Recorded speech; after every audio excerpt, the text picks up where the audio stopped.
Buenos días, falta la mitad del curso el día de hoy. Buenos días, profe. Gracias ayer por subir lo que les pedí de la evaluación. La verdad se me olvidó recordarles ayer, lo recordé el sábado, que tocaba subir el documento, subir alguna nota del sistema. Igual no he terminado, pero bueno, ya tengo para subir. Esto, si quieren, vamos a mirar el caso en el que quedamos la vez pasada. Mm, ¿Qué sería? Este. Ok. ¿Qué sería este? ¿Cómo vamos a calcular un mu sub s y un mu sub k? ¿De acuerdo? Una manera experimental rápida. Podemos nosotros para calcular mu sub s utilizar algo como lo siguiente.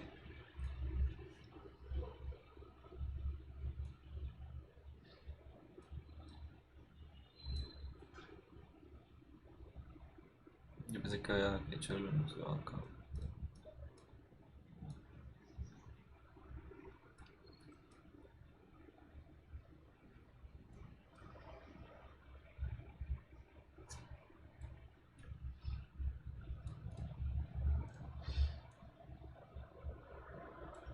Ok, vamos a ver.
Listo. Bien, podemos tener lo siguiente, un bloque descansa sobre una cuña sin fricción, cuál es el máximo ángulo que se puede inclinar sin ocasionar movimiento y cómo se relaciona con el coeficiente de fricción estático. ¿Listo? Es decir, yo tendría aquí un ángulo θ al cual está inclinada la cuña. Mm, Este es un experimento que ustedes pueden llegar a hacer en la casa. Es decir, usted coge un libro, le pone una moneda encima y usted si mide el ángulo de inclinación, el ángulo máximo al que va a llegar justo antes de que la moneda se comience a desplazar, ese sería su coeficiente de fricción estático máximo. O sea, el que nosotros podemos llegar a medir justo antes de que comience a desplazarse. ¿De acuerdo? Es decir, el experimento es bastante sencillo y se puede llegar a repetir. Ok, Profe, ¿por qué sí, dice sin fricción? no sé. No sé por qué es que dice fricción, la costumbre de los ejercicios anteriores. Ya, listo. Ok, ahí tenemos que tener la fuerza de fricción o si no esta cosa se mueve. ¿Listo? Vamos a dibujar el diagrama de cuerpo libre sobre la cuña y podemos de pronto llegar a hacer el diagrama de cuerpo libre, puede ser ya inclinado y utilizarlo para nuestro resultado. Entonces haríamos nuestro eje coordenado XY.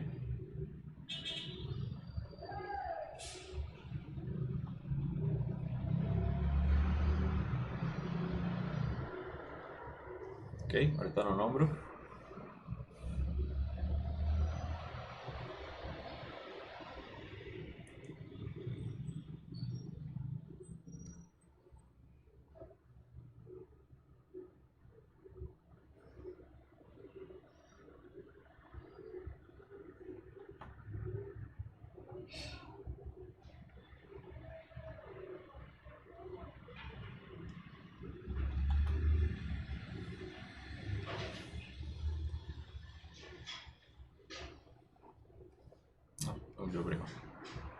y el XY'. Listo. Tengo mi eje coordenado XY y mi eje inclinado XY'. No los hice ni siquiera que sea la misma inclinación. O sea, no se pasa el dibujo de arriba. Igual me sigue sirviendo. O sea, no necesito esa clase de cosas. Lo único que necesito de nuevo es establecer un ángulo con respecto el eje X y Y' está inclinado con respecto a XY, ¿cierto? Aquí se está formando octantes. Tenemos 8 octantes, por así decirlo. ¿En qué octante estaría mi ángulo teta? Más o menos lo que vimos ayer. El séptimo, según el gráfico ese, ¿no? El séptimo sería este, ¿no? Sí, señor. ¿Seguro? No, En el sería anterior, no, en el el anterior a siguiente, ese. ¿no? Sí, sí. Pues de la gráfica de acá, ¿usted qué puede concluir? Profe, que sería el derecho al que dijo el compañero. O sea, este. Sí, señor. Bueno, pero el dibujo está contenido acá, ¿no? O sea, aquí tengo la superficie horizontal que tengo aquí y aquí tengo la superficie inclinada que tengo acá. O sea, del dibujo yo puedo llegar y sacar este directamente, por así decirlo. Y luego me encuentro con que cada cuadrante tiene un ángulo complementario y tiene el mismo ángulo teta y uno complementario, etcétera. ¿Sí? No me interesan los complementarios, de nuevo, me interesa solamente el ángulo teta, a menos que el ejercicio no se lo requiera o algo por el estilo. Necesito son cuadrar esos ángulos teta. ¿Cómo está inclinado x' con respecto a x? Porque es lo que tengo en el dibujo, una inclinación de x' con respecto a x. Vamos a ver más adelante en algunos ejercicios, de pronto hacemos uno donde el ángulo esté aquí. Sí, entonces ahí sí ya tendríamos otra clase de consideración, porque pues para este ángulo me parece que debería ir como por acá, ¿vale? Entonces eso lo vamos a mirar más adelante. O sea, la metodología me permite que el ángulo puede estar definido en cualquier lado y yo puedo llegar y fácilmente hacer un diagrama de cuerpo libre con los dos. Bueno, ¿qué fuerzas puedo llegar a ubicar ahí y en qué dirección? Fuerza Hacia normal abajo. La normal, ¿hacia dónde iría, por ejemplo? hacia Y'. En Ok, Y prima, profe. Y', por acá tenemos la fuerza normal, ¿listo? Es normal en la superficie. Listo, sencilla. ¿Cuál otra? El peso en Y negativa. Ajá, perfecto. Tenemos aquí el peso. Ok. Nos La fuerza de falta, fricción en X prima. nos falta una en X', o sea, acá. No, hacia el otro lado. O sea, en menos X'. Ok. ¿Por qué? ¿Cuál es la tendencia de movimiento que tiene ese cuerpo? A seguir X', ¿no? Si esa fuerza de fricción desaparece, él va a seguir en movimiento en dirección X'. Por lo tanto, se tiene que oponer una fuerza que esté en esta dirección. ¿Listo? ¿Con esas tres fuerzas es suficiente?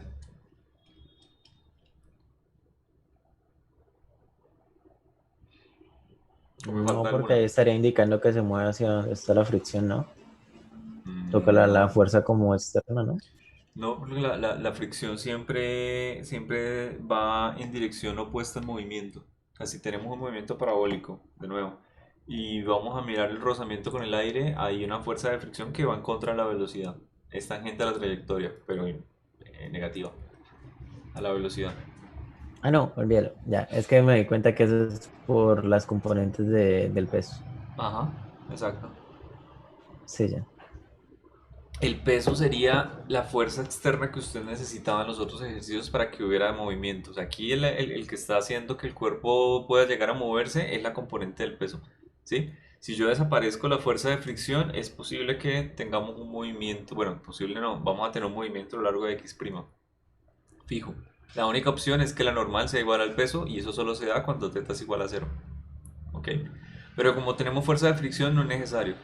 Incluso aquí tenemos fuerza de fricción estática y mire el dibujo que es bien exagerado, o sea, pues me queda más fácil para mí en la cuadrícula hacerlo así, ¿no? Que sea totalmente simétrico. Eh, pareciera que casi que mágicamente entre el peso, la normal y la fuerza de fricción deberían cancelarse esos tres vectores, ¿no? Que es lo que ocurre sin importar el ángulo teta. Desde que yo diga que se cancelan. Si no, entonces ya pasé al límite donde el ángulo teta no es lo suficiente como para poder generar una fuerza de fricción. Y la fuerza de fricción no depende de la normal. Por ejemplo, teta igual a cero, no hay ningún problema. No hay movimiento, haya o no haya fuerza de fricción porque la única fuerza externa es el peso. ¿Listo? Pero el otro caso más extremo cuando teta es 90 grados es el caso donde la normal desaparece. Porque básicamente tenemos una superficie vertical, tenemos una cuña al lado, pero no hay una fuerza externa que la empuje hacia la cuña. O sea, no vamos a tener este caso que teníamos nosotros acá. ¿De acuerdo? Simplemente vamos a tener la cuña que está contra una pared, pero la normal no existe, porque no hay una fuerza que lo empuje contra la pared. Por lo tanto, no hay normal, solamente hay una caída libre. ¿Ok? Cuando hay un pequeño ángulo, hay una fuerza de fricción. Ahora vamos a determinar si esa fuerza de fricción es lo suficiente como para no llamarla cinética, sino para llamarla fuerza de fricción estática, es decir, que el cuerpo no se mueva. ¿Ok? Bien, Listo, profe. vamos a comenzar, ya llegaron tres más.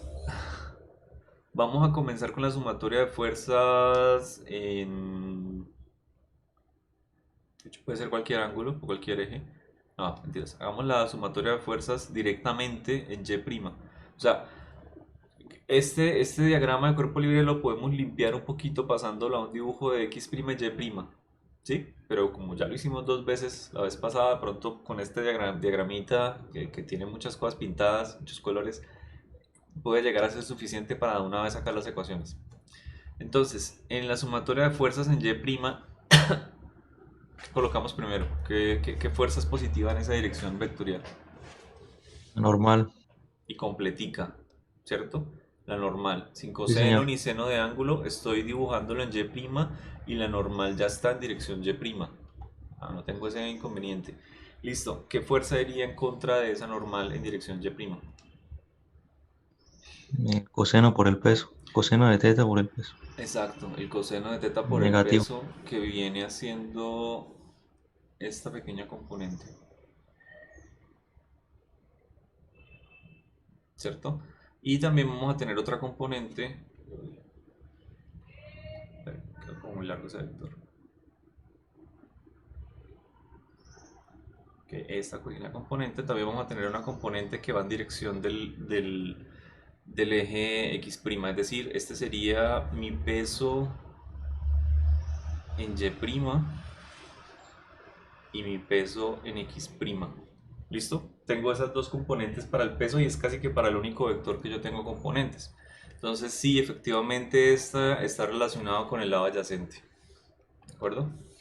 Así que tenemos menos el peso, pongámoslo una vez, masa por gravedad, por el coseno del ángulo teta.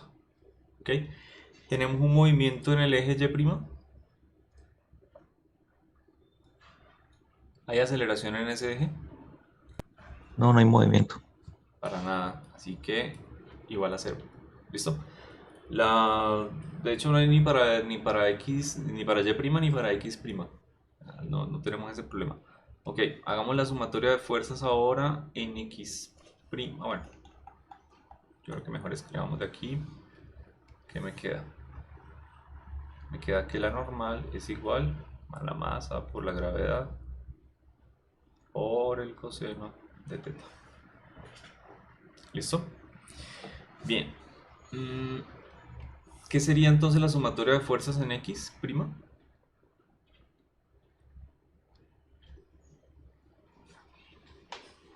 ¿Qué fuerzas colaboran o van en dirección positiva? Ajá. El seno de teta por el peso. Ajá, esta componente que tenemos acá, entonces me queda mg por seno de teta. Listo. Y en dirección negativa de esa solamente hay una, La fuerza de rozamiento. la fuerza de rozamiento, bueno, vámonos como FDS. Listo, fuerza de fricción estática. Ok, de nuevo, ni en el eje Y' ni en el eje X' hay aceleración, así que son igual a cero. pero recordemos que esa fuerza de fricción estática es igual al coeficiente de fricción por la normal. ¿Ok? Ahora que recuerdo, en el video, ¿cuántas fuerzas de fricción hablan? ¿Fuerza de fricción estática y cinética y no más? ¿O hay otra? Creo que solo esas, no, pues que yo me acuerdo en el video, solo esas dos. Ok, hay una fuerza de fricción de rodadura. Bueno, hay más, pero se da cuando el cuerpo rota. Cuando el cuerpo rota, y entonces hay una fricción que se opone a esa rotación. Igual sigue siendo un nu por una normal. No cambia mucho. Ok, para fuerzas de contacto es casi que esa. Para fuerzas de fricción con un líquido como el agua, el aceite o un fluido más general, hablando del aire, que también se puede considerar como un medio, por así decirlo, no tanto como un fluido, pero bueno, hay unas reglas, ¿ok? Hay una fuerza de fricción. Listo, voy a reemplazar rápidamente. Me quedaría entonces masa por gravedad. A ver, que me voy para otra página.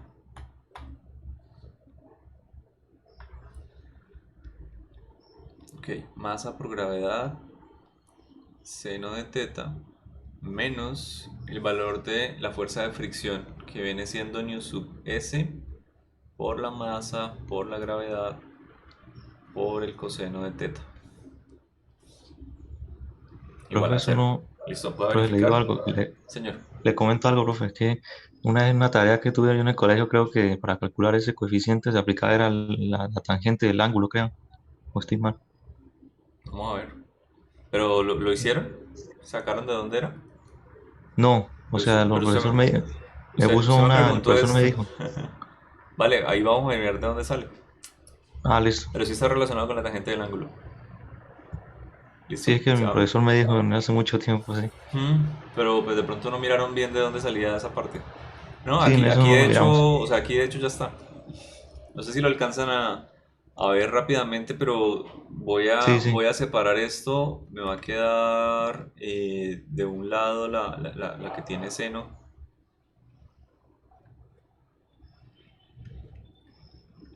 y de otro que tiene coseno, ¿no? Y de una vez ya puedo hacer una pequeña cancelación ahí,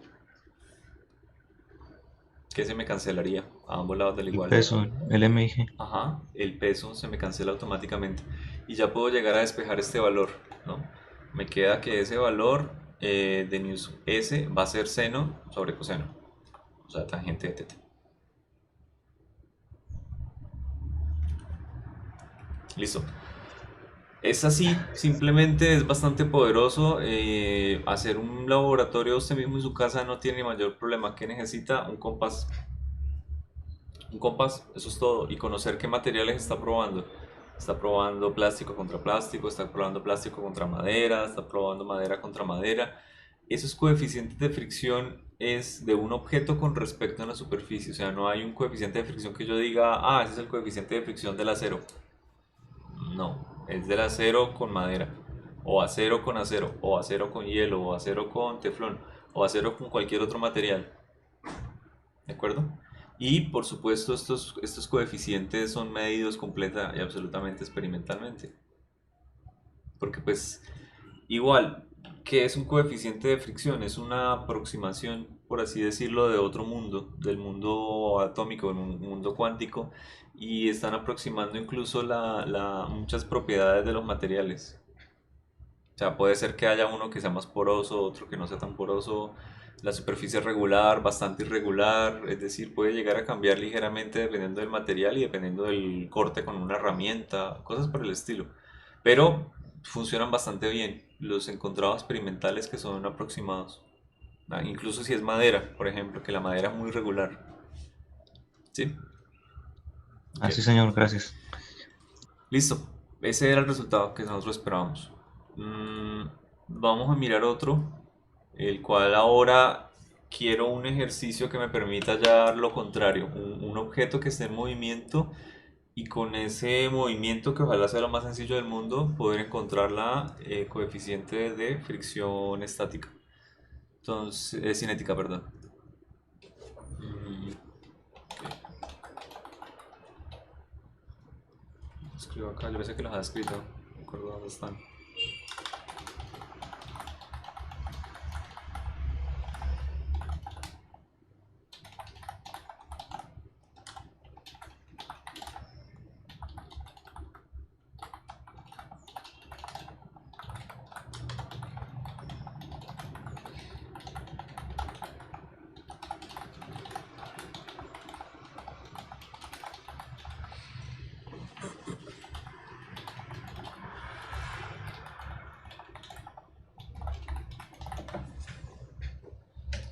Un objeto que se mueve a velocidad constante en una región irregular y se detiene luego de un cierto desplazamiento de nuestra región. Listo, creo que es suficiente.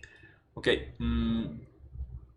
yo creo que podemos llegar a dibujar dos cosas. El objeto tiene un cierto movimiento en una región bastante tranquila, digamos que es una región que no tiene ninguna fuerza de rozamiento porque pues se mueve a una velocidad constante, y cuando entra en mi región que tiene rozamiento pues ya la cosa cambia. Pasa de tener una velocidad inicial cuando entra en la región, vámonos por acá, a tener una velocidad final cuando ya va saliendo de la región. Vámonos por acá, pero borramos un pedacito.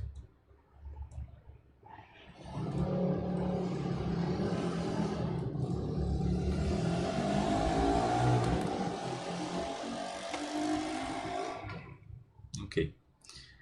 Este desplazamiento que sufrió el cuerpo lo voy a llamar un delta de X. ¿Listo? Cuando él entró, tenía una velocidad inicial, vector, o constante. Perdón.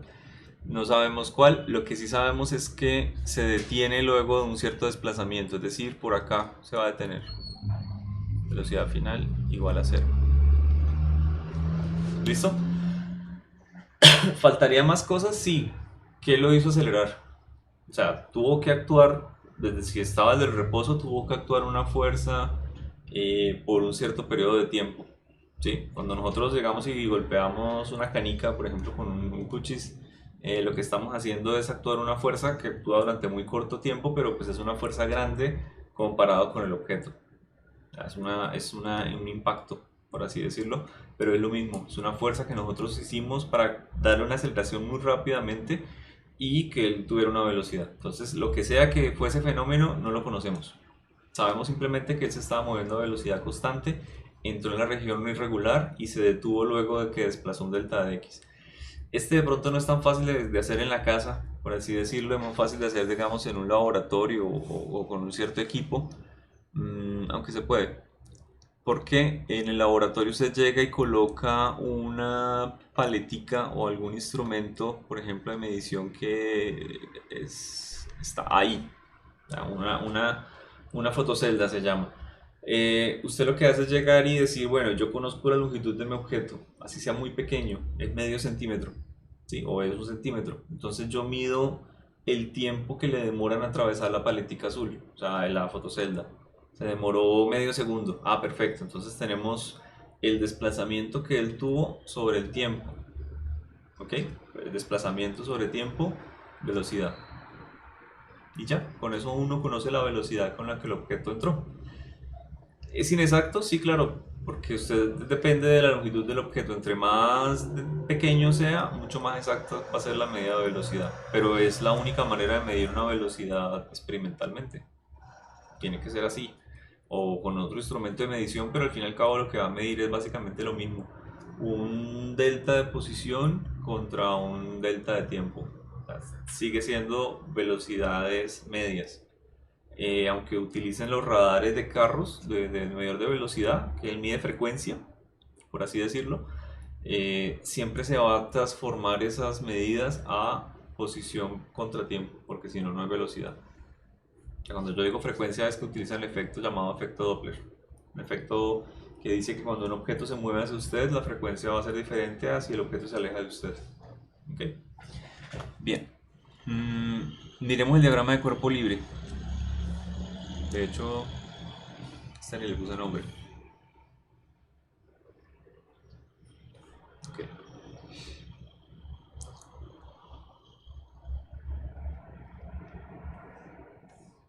Espere, me acabo de dar cuenta que aquí tampoco tenemos una partícula. En fin. Acá no hace falta que yo coloque un eje de referencia. Es decir, no hace falta que yo coloque X y Y. Porque básicamente tenemos un objeto en un eje inclinado. O sea, no necesitamos hacerlo por ese estilo.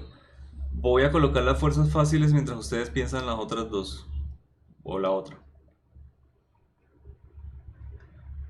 Ok, tenemos la normal y tenemos el peso.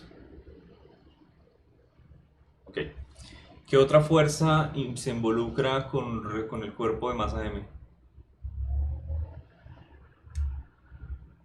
En el momento que llega en el momento que llega el delta X, pues sería la fricción, ¿no? Ujú. En el intervalo que nos interesa trabajar vamos a tener la fricción, ¿no? ¿En qué dirección Sí, iría? señor. ¿Izquierda Sería o el derecha? contrario del movimiento, a la izquierda. Ok. Una pregunta. Yo estoy señalando. Ah, sí, la cámara está invertida. Listo.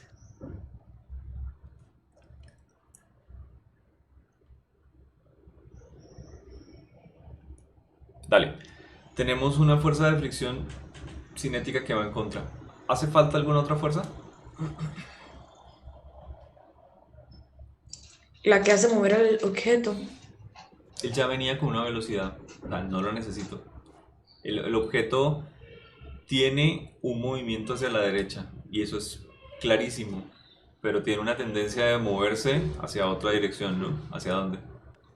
Hacia la izquierda porque está desacelerando. Mientras actúe esa fuerza de fricción. Lo que no nos cuenta la historia es que una vez esa fuerza de fricción, por así decirlo, detenga el objeto, no vamos a tener una velocidad que crezca en dirección de la aceleración, ¿no? El objeto va acelerando, sí, pero una vez la aceleración haga que la velocidad sea igual a cero, se acabó el movimiento.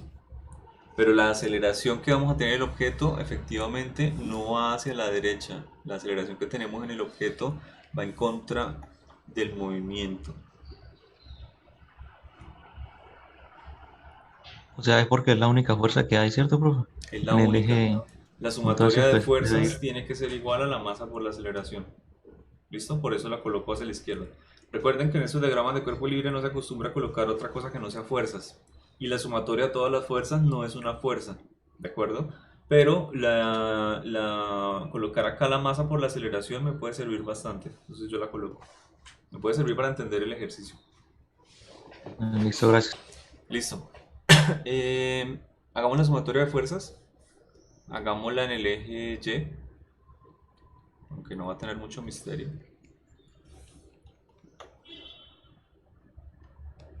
¿Ok? En el eje Y vamos a tener la normal positiva, vamos a tener el peso como negativo y no vamos a tener aceleración en ese eje. Así que de una vez podemos sacar el valor de la normal.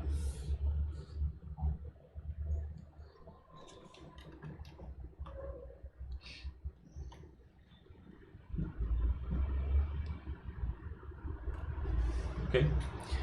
Ahora vamos a mirar la sumatoria de fuerzas en el eje X.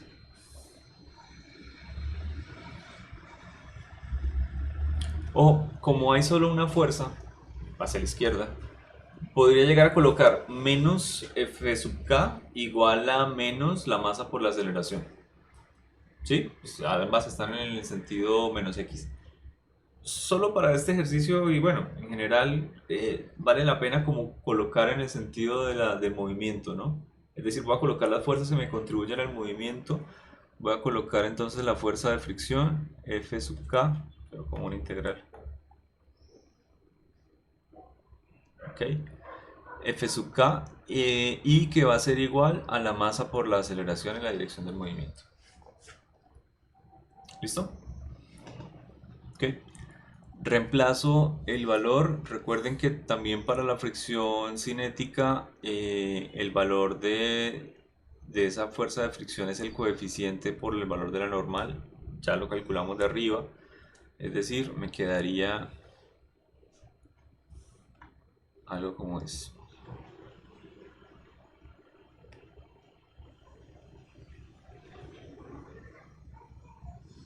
Masa por aceleración. ¿Listo? Ok. ¿De aquí puedo cancelar algo? Sí, puedo cancelar la masa. ¿Listo? Y me quedo con nu sub k igual a la aceleración sobre g. Ojo, aquí no he terminado el ejercicio, ¿no? Esa aceleración, digamos, no se considera como un buen dato experimental y sobre todo aquí que es una aceleración constante. Hay cosas que se pueden medir más fácil. Hay acelerómetros, ¿sí? Hay instrumentos que le permiten a usted medir la aceleración de un cuerpo, pero no es como lo más sencillo de medir. Muy fácil llegar y medir velocidad, muy fácil llegar y medir tiempo, muy fácil llegar y medir desplazamientos o posiciones. Entonces, la idea es llevar ese valor de la aceleración a esos términos. ¿Cómo se les ocurre que podamos llegar a medir esa aceleración acá? O sea, ya acabamos la parte de dinámica. Eso era todo. Ahora hay un poquito de cinemática. Con las ecuaciones de cinemática, ¿no? Ajá. Aquí hay una que me queda apenas. ¿Cuál sería? La de velocidad final igual a Ok. velocidad inicial. Velocidad final al cuadrado igual a velocidad inicial al cuadrado también, más 2 veces la aceleración por el desplazamiento. ¿Sí? Listo. Otra cosa. Aquí el vector de desplazamiento hacia dónde está, hacia la derecha, ¿cierto? Y el vector de aceleración Hacia la izquierda. hacia la izquierda. Podemos recordar ese concepto al final, que esta magnitud o esto como una dirección vectorial es negativo con respecto a esto, es decir, colocar aquí el menos de una vez o recordar al final que el resultado que me dé es el signo contrario. Cualquiera de las dos. ¿Qué pasa con las velocidades? Ojo, son velocidades al cuadrado. No me importa si yo tengo una velocidad negativa o tengo una velocidad positiva, como son velocidades al cuadrado, casi que no me va a afectar. Yo les había hablado un poquito de esta ecuación. Esta ecuación es muy confiable para hallar magnitudes más direcciones vectoriales. Hay que mirarla un poquito con cuidado. Y vamos a ver después que en el siguiente corte, en el siguiente... ¿cómo fue el nombre que le pusimos? Ay, Evaluación. no. Módulos, módulo, sí, exacto. Bloques es esto. El módulo más global, que el módulo es casi que cada corte, va a tener una descripción.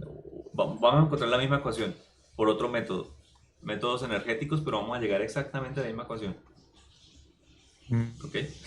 Listo. Entonces, cualquiera de las dos, como ustedes quieran, podemos colocarle el menos o lo recordamos al final. Vamos a tener que la velocidad final es igual a 0, ¿ok? Y que la velocidad inicial es diferente de 0. Así que podemos llegar a mandarla para el otro lado, por así decirlo. Velocidad inicial al cuadrado.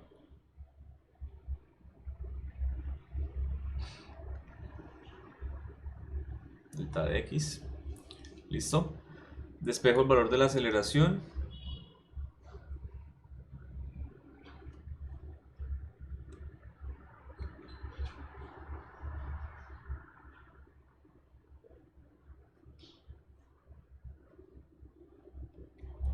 ¿Ok? Y recuerdo lo que les había dicho, el vector de aceleración y el vector de desplazamiento van en direcciones contrarias.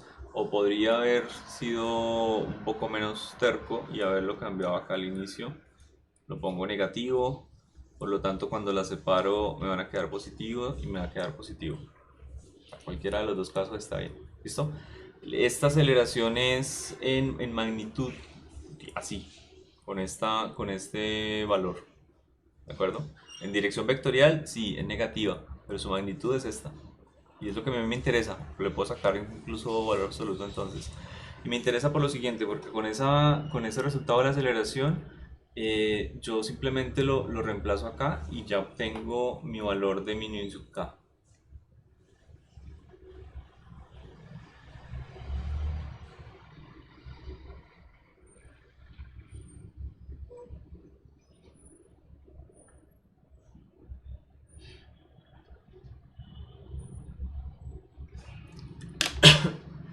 No hay un coeficiente de nu sub k que sea negativo, aparte, ¿ok? Y si yo tomo un poquito de cuidado en los direcciones vectoriales, yo no debería tener ningún problema.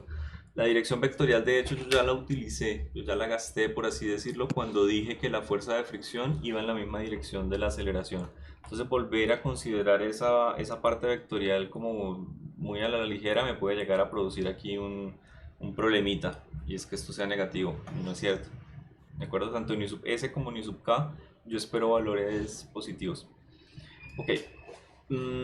Profe, una pregunta, Sí. ¿los coeficientes van de 0 a 1 o tienen un intervalo? Creo que... revisemos.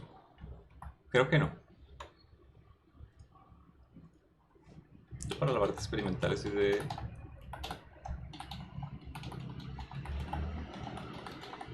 desactualizado. Creo que no, creo que hay unos que pasan de 1.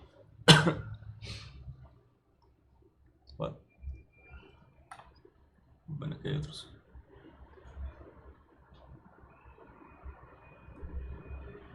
Bueno, aquí veo caucho sobre cemento casi que 1. No, aquí hay uno de más que 1. Lo vi.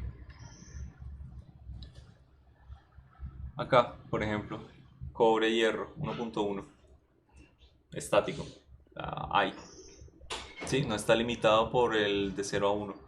Hay coeficientes que sí están limitados de 0 a 1. Este creo que no. Este sí puede llegar a ser mayor que 1. ¿Listo? Es Listo, profe. lo que encuentro acá. Espérate, aquí hay bastantes.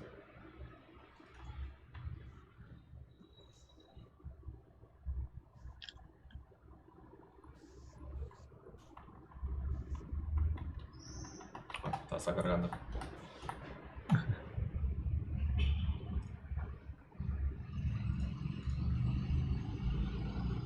Listo. ¿Revisaron los videos? Perdón, las applets que les envié. Más o menos, profe. Ahí miré una. Más o menos esto. ¿Miraron a ver, la busco.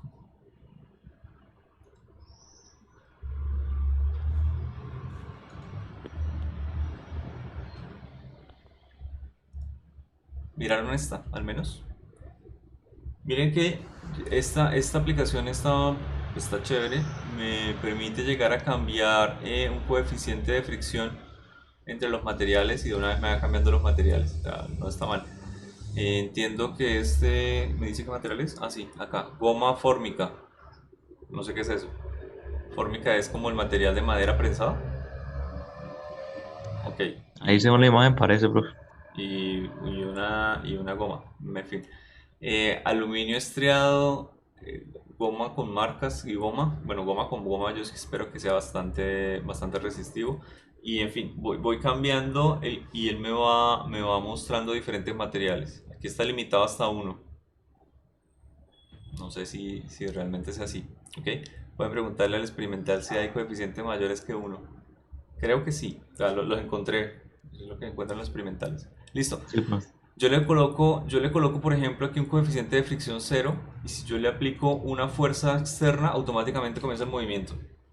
¿De acuerdo? Y miren el vector de velocidad y el vector de aceleración. Es decir, cualquier fuercita que yo le coloque, de una vez me va a generar movimiento.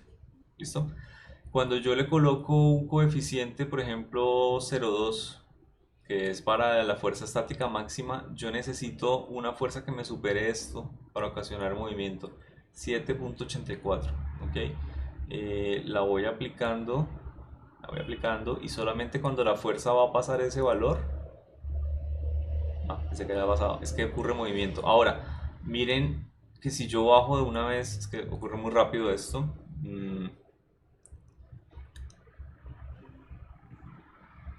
Ok, 7,9 no debería tenerse. Creo que está mal programado.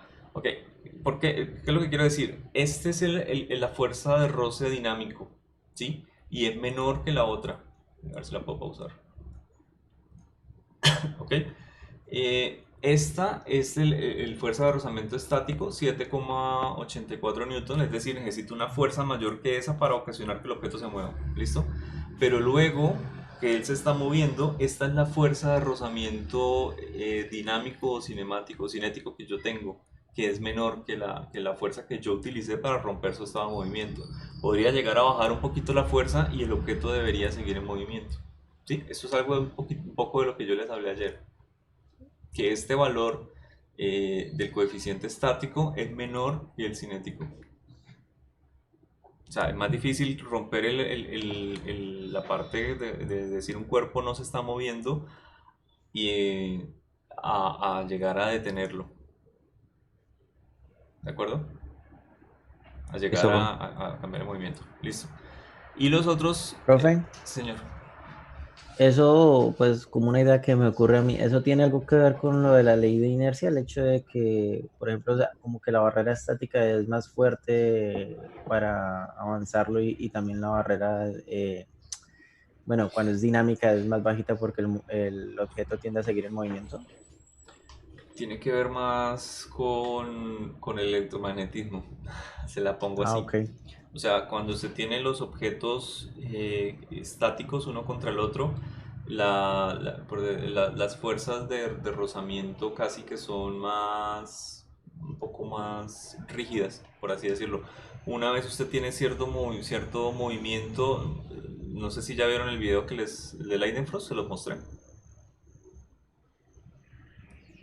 Yo ¿y no de cómo, recuerdo haberlo profe? visto. Yo no recuerdo qué hago con cada grupo. Por lo visto, dicto dos clases diferentes, muy diferentes. Mire.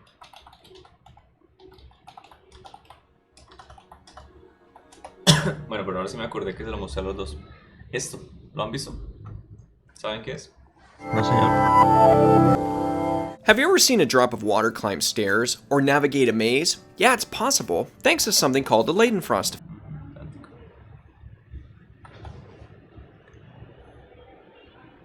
¿Pero eso son gotas de agua o qué, profe? Gotas de agua. Pero miren lo que pasa. Yo tengo una parrilla caliente, pero tiene tanta temperatura, absolutamente tanta temperatura, que me protege de que las partículas se evaporen. ¿Ok? O sea, es decir, cae el agua y se crea una capa de vapor entre el agua y la superficie muy delgada, pero se crea tan rápidamente que casi que es un aislante térmico. O sea, me evita que el resto del agua se evapore. Ese es el efecto Leidenfrost. ¿Eso no lo utilizaron una vez los cazadores de mitos para meter manos en plomo fundido o algo así? Usted puede llegar a... sí, efectivamente mucha gente se ha salvado. Yo me salvé de una quemadura muy grave en mi mano derecha porque la tenía húmeda con un material de laboratorio. Es decir, yo alcancé a tocar una superficie que tenía miles de grados centígrados. Lo que pasó fue que se me evaporó la mano y de hecho se me quemó una huella, un pedacito de huella del dedo índice. Eso fue lo máximo que me pasó. ¿Ok? Pero si yo me hubiera apoyado más tiempo, y yo de hecho sentí cómo se evaporó todo el agua de mi mano en un segundo, alcancé a retirarla por eso, hubiera perdido la piel de la mano. Era así de alta era la temperatura que tenía esa máquina. O sea, puede llegar a pasar. Esto, la temperatura es tan alta que simplemente evita que el agua se evapore. Si la temperatura es menor, el agua se evapora al instante.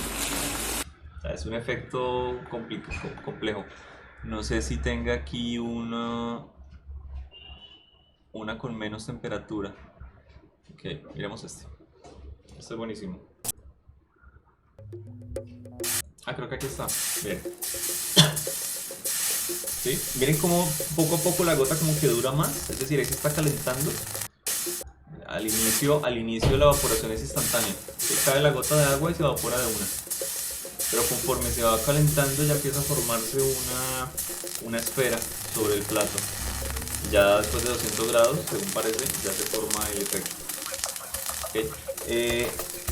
La superficie puede ser completamente estriada, pero por la capa de vapor que se forma entre la superficie y la gota, se considera que no tiene fricción. De hecho, miren ese movimiento tan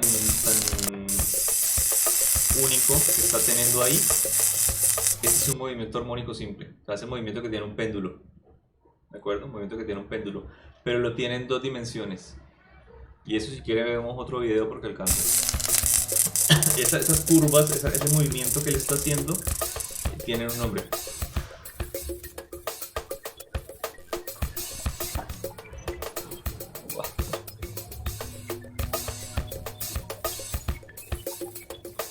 Ahí simplemente estaba evaporando. Ok. Lo que ellos hacen es básicamente utilizar ese efecto y una propiedad que cuando usted tiene unas ciertas estrías, aunque vaya de subida, por ejemplo, cuando se vaya inclinado, el agua la sigue. Entonces crearon un laberinto con esas estrías para que el agua siga la trayectoria. Simplemente utilizando el efecto Leidenfrost. Mire que las gotas casi que permanecen constantes, no se están evaporando mucha cantidad de las gotas de principio a fin. Las siguen como si fueran un ratón. Que era la idea.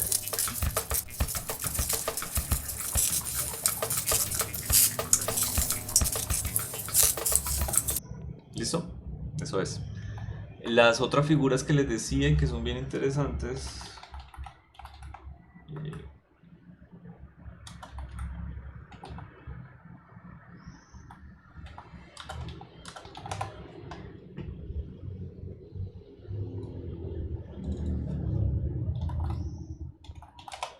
Pero no recuerdo el nombre.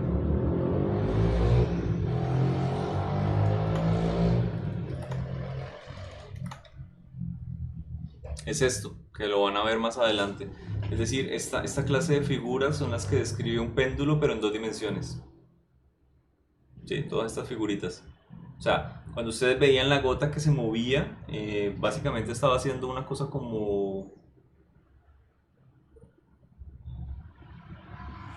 esta. Bueno, esta, me pareció a mí. Pero esa, todo tiene profe, todo tiene una física, señor. esa es la trayectoria del movimiento, ¿no? No la gráfica. Sí, esas son las figuras de Lisayus. Yo podría llegar a tener un movimiento, mire, incluso un movimiento circular está. Es decir, yo puedo llegar a perturbarlo en una sola dirección y voy a obtener esto. ¿Sí? Si yo lo perturbo en un cierto ángulo, digamos que tenga una mayor velocidad inicial en un lado que el otro, puedo llegar a obtener una elipse, puedo llegar a obtener un círculo perfecto. Es decir, yo puedo llegar a coger la partícula de agua y lanzarla con un cierto ángulo que ella empiece a tener una órbita perfecta, como ocurre en la naturaleza, o sea que tenemos órbitas de objetos alrededor de otros. ¿Okay? Ahí por eso es que se les ocurrió un poco lo de la curvatura del espacio, porque parecía que el espacio también estuviera como cuando hay un planeta, que tuviera usted como un bol, así, y usted entonces se da cuenta que puede llegar a tener un objeto que da vueltas a él alrededor de un objeto como si fuera o sea, lo que acabamos de ver, figurita del esto. ¿Sí? Pareciera que fuera el campo gravitacional de un planeta. Por ahí usted puede llegar y mirar cómo se les ocurren a la gente tantas ideas, de dónde se les ocurre que el espacio se curva. Y pues muchas cosas no vienen de cosas tan geniales como uno cree, vienen de ejemplos tan sencillos como este, porque ven algo que ya conocen. ¿Okay? Y estos serían todas las figuras que puede llegar a tener, y son más. Un péndulo en 2 dimensiones.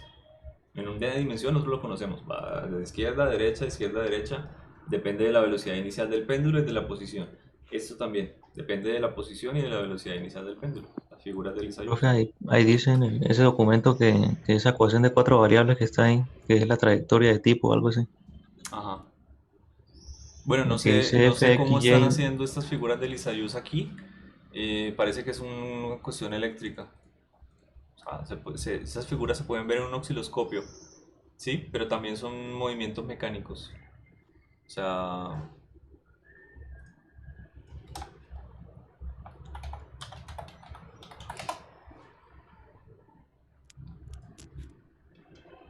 aquí está. Esto es con un péndulo de arena. Miren las figuras que están dibujando. Ok, más o menos la que les decía, cuando lo están botando en una superficie vertical, poco a poco él va cambiando su periodo de X, sus componentes. Entonces empieza a dibujar las curvas del Lisayus. Son bastante utilizadas, bastante estudiadas, y creo que la van a estudiar ustedes en ondas, debe ser. Sí.